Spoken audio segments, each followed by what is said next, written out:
இந்த மானாமதுரை பகுதியில் தொடர் ஆர்ப்பாட்டத்தை நீதி கிடைக்கும் வரை நடத்தி கொண்டிருக்கிற இந்த மானாமதுரை பகுதி வாழ்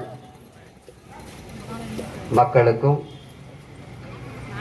பல்வேறு இடையூறுகளுக்கு இடையில் ஒரு போராட்டத்தை நாம் நடத்துவது என்பது அவ்வளவு எளிதான காரியம் அல்ல. அதிலும் இது போன்ற நீதி கேட்டு போராடக்கூடிய அந்த போராட்டத்தை வழிநடத்துவது என்பது ஒரு பெரிய விஷயம்.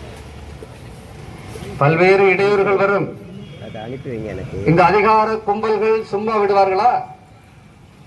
விடமாட்டார்கள். எந்தெந்த வழிகளில் எல்லாம் இந்த போராட்டத்தை நீர்த்து போக செய்ய முடியுமோ அத்தனை இடையூறுகளையும் தருவார்கள். இதில் கட்சிகள் அமைப்புகள் அது வேறு வகையான குடைச்சல். என் பேரை முதல்ல போடல, அதனால நான் வரல.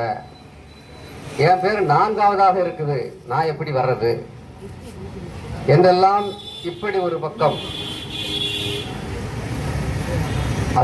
தடையெல்லாம் மீறி இந்த போராட்டத்தை தொடர்ச்சியாக நடத்தி கொண்டிருக்கிற இந்த போராட்ட குழுவிற்கு நான் சார்ந்திருக்கிற தமிழர் நீதி கட்சியின் சார்பாக புரட்சிகர வணக்கத்தை தெரிவித்துக் கொள்கிறேன். முதலில் இந்த ஆகாஷ் டெலிசன் யார், எந்த அடிப்படையில் இவருடைய படுகொலை நடக்கிறது என்பதை நாம் தெளிவாக புரிந்து கொள்ள வேண்டும். இந்த பகுதியில் நான் ஒரு 15வது நாள் போராட்டத்திற்கே வந்து கலந்து கொண்டேன்.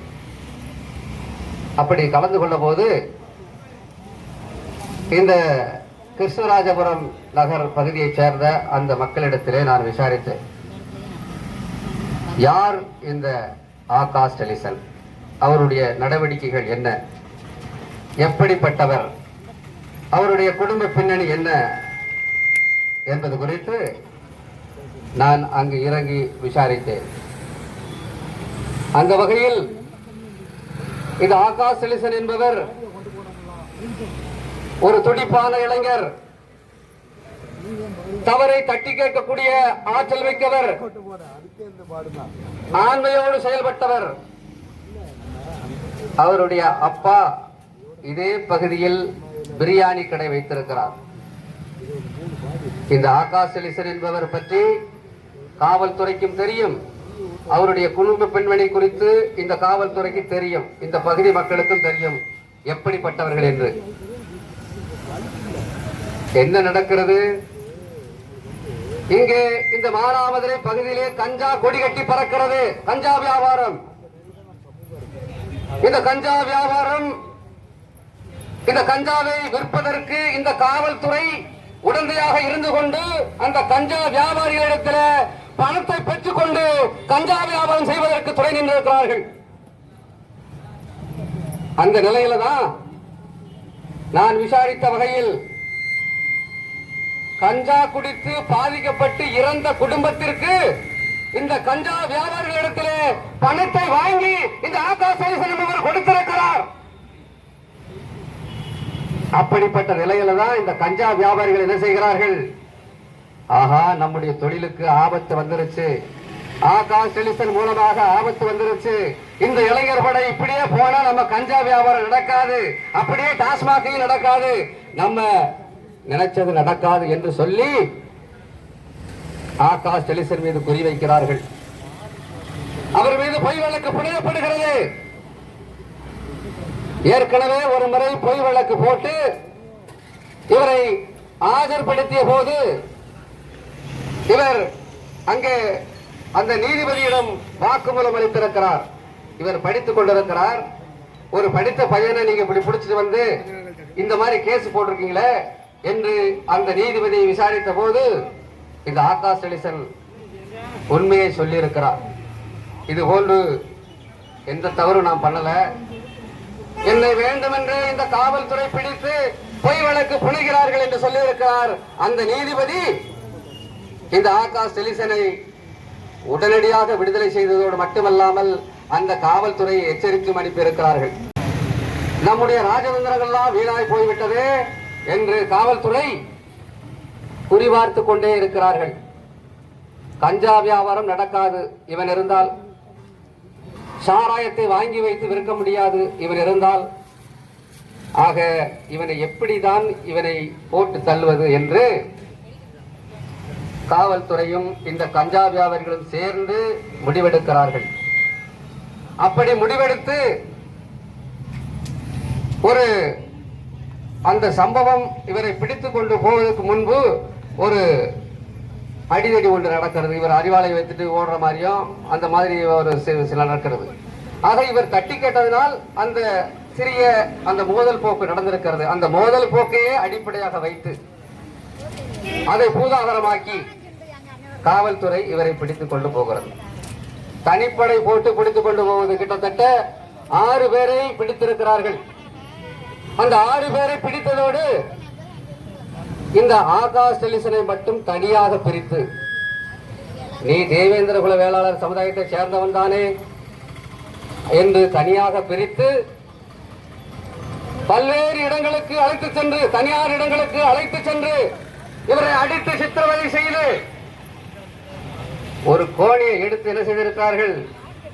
ஈரக்கா கோணியை எடுத்து காலில் கட்டி இருக்கிறார்கள். காலில் கட்டி ஒரு பாறையிலே அந்த காலை வைத்து இரும்பு கம்பியால் தாக்கி இருக்கிறார்கள். காலை சுக்கு சுக்காக உடைத்திருக்கிறார்கள் அந்த எலும்பை. எவ்வளவு வேதனையான ஒரு விஷயம்! ஒரு காவல்துறை ஒரு குற்றம் செய்தாலே எந்த மாதிரியான நடவடிக்கைகள் எடுக்க வேண்டும்? சட்ட ரீதியாக நீ பிடித்து விசாரித்து கோர்ட்டில் ஒப்படைக்கணும். இதுதானே உனக்கு வேலை. அடிப்பதற்கு உனக்கு யார் அந்த அதிகாரத்தை கொடுத்தது? அதுவும் தேவேந்திர குல வேளாளர் சமுதாயத்தை சார்ந்தவனானே என்று அடிப்பதற்கு உனக்கு யார் அந்த அதிகாரத்தை கொடுத்தது?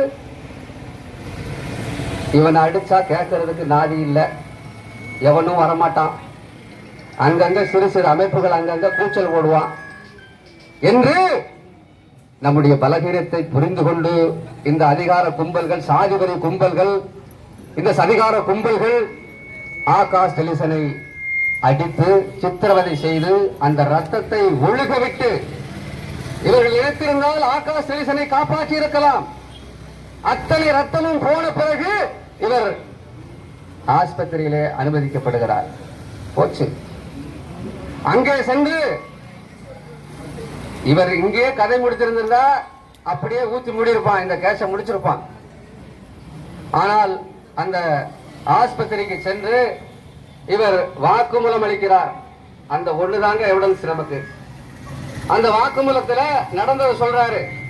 என்ன எங்கெங்கெல்லாம் கொண்டு போய் அடிச்சாங்க, இப்படி எல்லாம் அடிச்சாங்க, என்ன சித்திரவதை செய்தார்கள் இந்த கும்பல் என்று அந்த ஆகாஷ் டெலிசன் என்பவர் வாக்குமூலம் அளிக்கிறார். அந்த வாக்குமூலத்தின்படி காவல்துறை இந்த நடவடிக்கை, இவர்களை, இந்த குற்றவாளிகளை கைது செய்திருக்கணுமா வேண்டாமா? ஆனா இன்றைக்கு 57 நாட்கள் ஆகிறது, இதுவரைக்கும் கைது செய்யல. தொடர்ச்சியாக நாம போராடிக்கிட்டு இருக்கிறோம். ஆனா இந்த போராட்டத்தை அவன் எந்த ஒரு பெரிய பொருட்டாவே அவன் நினைக்கல. இதே வேறு சமுதாயத்திற்கு இது போன்ற பிரச்சனை நடந்திருந்தால், நடந்திருக்கிறது, எப்படியெல்லாம் நடவடிக்கை எடுத்தார்கள் என்பது நமக்கு தெரியும். இப்ப சமீபத்தில் கூட ஒரு தீர்ப்பு கொடுத்தாங்க. ஜெயராஜ் பென்னிக்ஸுக்கு தூக்கு தண்டனை. அவர்களுக்கு அந்த தூக்கு தண்டனை கொடுக்கும் போது அந்த நீதிபதி என்ன சொல்லியிருக்கிறார்? காவல்துறையை சேர்ந்தவர்களே இப்படி ஒரு அநீதியான ஒரு குற்றத்தை செய்தால் எப்படி சரியாக இருக்கும்? அதனால்தான் உங்களுக்கு தூக்கு தண்டனை என்று அவர் பகிரங்கமாக அந்த நீதிபதி அவர்களுக்கு தூக்கு தண்டனை, 2 தூக்கு தண்டனை, இரட்டை தூக்கு தண்டனை. வெளியெல்லாம் வர முடியாது அவ்வளவு சீக்கிரம். ஆக இப்படி இந்த அதிகார கும்பல்கள், சாதிவரி கும்பல்கள் ஒரு சாதிக்கு ஒரு மாதிரியாகவும் இன்னொரு சாதிக்கு ஒரு மாதிரியாகவும் இது போன்ற ஒரு பிளவுவாத ஒரு வேலையை செய்து கொண்டிருக்கிறார்கள். இந்த ஆகாஷ் செலிசன் படுகொலை செய்யப்படுகிறார். அவர் இறந்து விட்டார். அந்த இறப்புக்கு நீதி கேட்டு அதே நாளில் இந்த பைபாஸ்ல இந்த மக்கள் எல்லாம் திரண்டு சாலை மறியல் செய்யறாங்க. ஒரு கொலை நடக்கிறது, ஒரு படுகொலை நடக்கிறது. அதுக்காக நீதி கேட்டு போராடுவது அது சட்டப்படி சரி. இந்த சட்டத்தில் இடம் இருக்கிறது. ஜனநாயக நாட்டில் ஒருவன் போராடுவதற்கு உரிமை இருக்கிறது. ஆனால் இங்க எப்படி சாதி ரீதியாக இந்த விஷயத்தை கையாளுகிறார்கள் என்று பாருங்கள்.